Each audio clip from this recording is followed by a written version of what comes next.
Now, of course, the FDA panel had been scheduled to vote tomorrow on whether to recommend authorizing the vaccine for children 6 months to 5 years old. But in that reversal on Friday, the meeting was postponed. 19 million children in the U.S. under age 5, and they are the only group not yet eligible for vaccination. So people trying to keep up with all of this. Dr. Harris, what's your best answer as why this pause in reviewing this data is happening? Yeah, it's a really important question. What we know from our experience in the pediatric emergency department and at children's hospitals across the country is that this group under 5 still makes up the overwhelming majority of new diagnoses and those entering the hospital for COVID or COVID-related illnesses, dehydration, shortness of breath, and so forth. And as a parent, I think we're all looking forward to the point where the Pfizer vaccine becomes available to kids under this age. But I am actually reassured as a scientist that they made this pause. We have a great deal of the population that remains appropriately skeptical and wants the data to support the vaccine that's entering into their child's arms. So I think this is actually a reflection of Pfizer and biotech's commitment, as well as the federal government's commitment to say that the data is robust. Clearly, the 6 months to 2 year data looked a little bit more promising than 3 to 4, 3 to 5 year data, where they saw an increasing number of infections.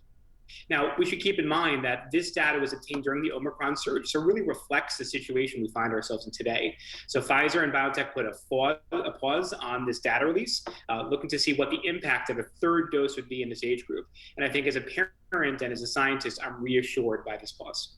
I think a lot of people are saying, oh, hey, wait, a pause.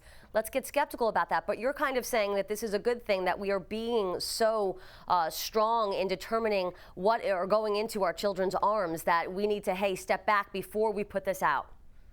That's correct. I think that there has been so much skepticism since the beginning of the pandemic about our ability as a public health system, as a federal government, state government, to respond to different components of this pandemic. The vaccine is a very personal decision that parents and patients have had to make, and we've had to make them for our own children. And I'll tell you, my kids are fully vaccinated, those who are eligible.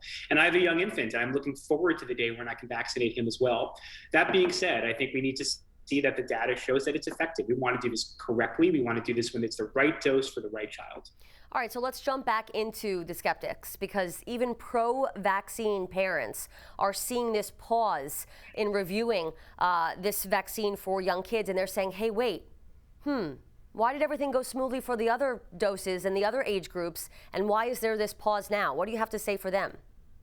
Yeah, again, I'll reflect back that this is a bit of a paradigm shift. I would encourage parents not to look at this pause as having a problem, but as scientists making every effort to ensure that the dose that your child is going to get is effective. Now, it is not shocking to any of us that a third dose might be required. We've seen this as a booster dose in older kids, adolescents, and adults. I think what will be interesting to see is what the time frame is between that second and that third dose. But once again, I have to say, as a parent, I am reassured. This pause means they said that their initial data did not meet the threshold that they wanted in terms of immunity. So let's wait till we have the right dose.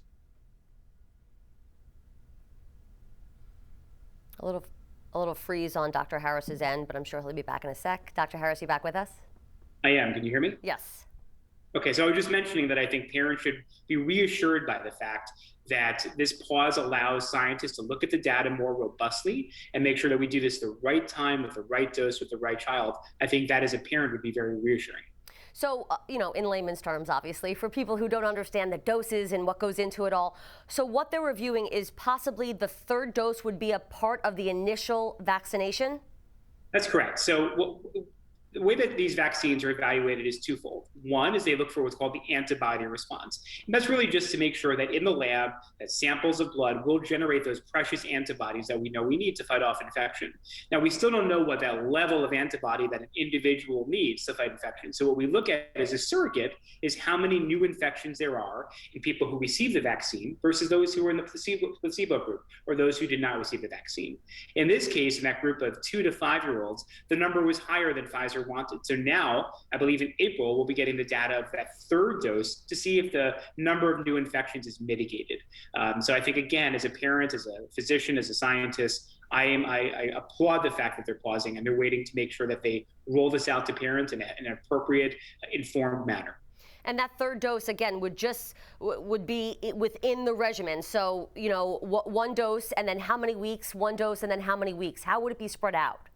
Sure. I think we're waiting to find out the final answer from Pfizer, but correct. The insinuation here is that at least in that age group of 2 to 5, that the 3 doses would be of the primary series, as opposed to the third dose now in adults is a booster dose, because we know that your immunity wanes 4 to 5 months after that first 2-dose series. So now it would be a 3-dose primary series. Now that's no different for those of you who have young children or remember the days of young children, where when you go for your 2-month, your 4-month, your 6-month shots, you get things like your Prevnar and your pneumococcus and your hepatitis shots. So having several shots in a vaccine series is nothing new for young children.